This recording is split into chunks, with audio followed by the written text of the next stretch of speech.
Imagina só, um homem que decide ficar rico, só que para isso ele compra pessoas mortas. Parece loucura, né? Pois essa loucura tem nome, almas mortas. E ela é a cara da Rússia de Gogol. Um país inteiro vivendo de papeladas, de aparências, de farsa. Nessa história de hoje, já te adianto, você vai rir. E ao mesmo tempo vai conhecer um dos livros mais geniais e mais irônicos da literatura russa. A história acompanha Tchitchikov, um homem que tem um plano no mínimo peculiar: enriquecer comprando servos que já morreram. O plano do protagonista é fazer essa pseudo-compra de pessoas que ainda constam como vivas nos registros oficiais, como se fosse uma propriedade para conseguir um empréstimo, um grande caloteiro. Ao longo dessa jornada, o protagonista visita propriedades rurais e se depara com uma galeria de personagens caricatos, um mais absurdo que o outro, usando da sátira como forma de construção dos personagens e suas manias, mas também para revelar grandes decadências e contradições da sociedade russa. O mesquinho, vaidoso, ganancioso, trapaceiro. A cada visita é como se Tchitchikov avançasse para um novo círculo do inferno. Isso te lembra alguma coisa? Para mim, é impossível não lembrar de A Divina Comédia. Só que olha a diferença. Em Dante, a viagem pelo inferno é guiada por Virgílio e leva à busca de sentido e salvação. Já em Almas Mortas, Tchitchikov não tem um guia além da própria ganância, e em vez de redenção, o que ele encontra é vazio. Outra diferença é a seguinte: Dante desce ao inferno e encontra almas pagando por seus pecados, numa lógica clara de castigo e redenção. Já Gogol mostra outra coisa. Os personagens de Almas Mortas estão vivos, mas parecem já condenados. Não tem castigo divino, não tem justiça, tem só uma existência vazia, caricata, até ridícula. Ouso dizer que Gogol criou uma comédia infernal russa, trazendo os pecados desse lugar longe e inacessível descrito por Dante para dentro da sociedade russa, no cotidiano, nas pequenas corrupções da vida. E é nesse cenário dantesco que Gogol traz o ato de rir dos seus personagens como forma de criticar as instituições, as corrupções, a ganância, ou seja, as pequenas farsas que sustentam a vida cotidiana da sociedade russa do século XIX. E tem mais. Irineu Franco Perpétuo, no prefácio da edição do Clube de Literatura Clássica de Almas Mortas, diz que a obra era, na verdade, um work in progress. Gogol planejava escrever sua obra em 3 partes, assim como Dante fez em A Divina Comédia, com Inferno, Purgatório e Paraíso. Mas a referência não é mera coincidência. Vale lembrar que, na tradição ortodoxa russa, não existe purgatório.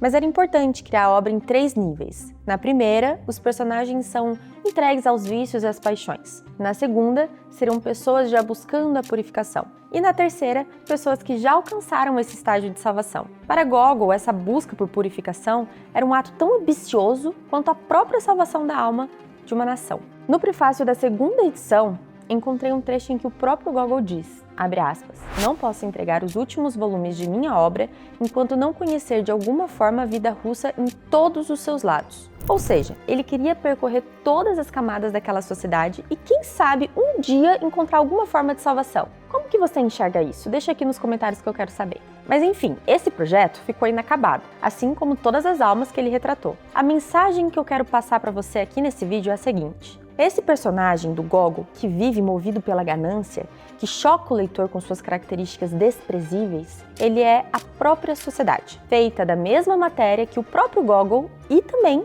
da gente. Ele colocou eu, você e todos os personagens de má índole e caráter duvidoso e ele mesmo no mesmo barco. E mostra que enquanto você ri deles, pode muito bem estar rindo de você mesmo. Então a construção de todos esses personagens, caricatos criados por Gogol, dizem muito sobre quem ele era. E talvez façam um leitor se perguntar, quem é que eu tenho sido também? Para entender de onde vem tudo isso, a gente precisa de um contexto. Almas Mortas foi publicado em 1842, numa Rússia marcada pela servidão e pela burocracia sufocante. Naquele tempo, os camponeses eram almas vinculadas legalmente à terra e ao seu senhor. Cada proprietário declarava quantos servos eles tinham, e era a partir desse número que calculavam os impostos, as taxas e até os status sociais. Naquela época, os censos eram feitos de muitos em muitos anos. Se um servo morria nesse intervalo, ele continuava registrado como vivo até a próxima atualização oficial. Isso gerava uma espécie de estoque de mortos nos papéis do Estado. E como na Rússia tudo virava papelada, até os falecidos entravam em estatísticas, em cálculos de imposto e podiam ser negociados nos próprios documentos. Imagina a seguinte situação. No último censo, um fazendeiro declarou que tinha 300 servos. Passaram-se 10 anos, e nesse tempo, 50 deles morreram. Só que como os registros do governo não são atualizados com frequência, esses 50 continuam oficialmente vivos nos papéis. E aí vem o detalhe absurdo. O fazendeiro ainda paga imposto por essas almas, mas, ao mesmo tempo, pode usá-las como se fossem propriedade. Ele pode, por exemplo, vender esses nomes mortos para outro fazendeiro, como se estivesse vendendo gente viva. E tudo isso com documentos oficiais, certinhos, assinados. Essas almas mortas viram uma moeda de troca. E é exatamente esse buraco na lógica do sistema que Tchitchkov tenta explorar. Gogol transforma em sátira um sistema em que a mentira era parte do império. A recepção desse livro foi tão forte que Gogol passou a ser visto como uma espécie de fundador da prosa russa moderna. Para alguns críticos, Almas Mortas foi o primeiro passo para uma literatura verdadeiramente nacional, que deixava de imitar modelos europeus e mergulhava de vez na realidade russa, com um olhar muito mais original. Só que ao mesmo tempo, os setores mais conservadores e religiosos reagiram muito mal.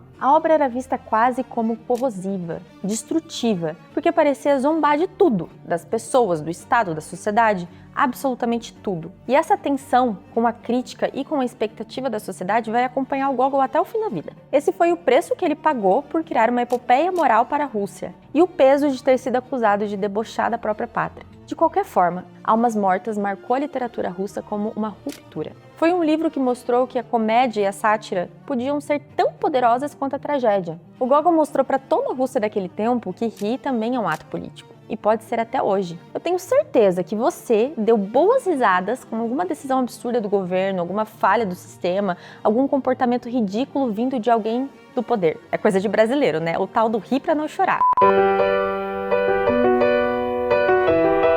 Mas como todo bom produtor de conteúdo, o Gogol descobriu o seu modelo de escrita, essa sátira ácida e engraçada. Foi seguindo essa mesma lógica que ele publicou outras obras, como O Inspetor Geral. Mas calma, que isso aí é assunto para o nosso próximo vídeo. Por enquanto, eu quero saber de você. Você já leu essa grande sátira russa? Deixa aqui nos comentários que eu tô louca para saber. Por hoje é isso, espero te encontrar no próximo vídeo e até lá!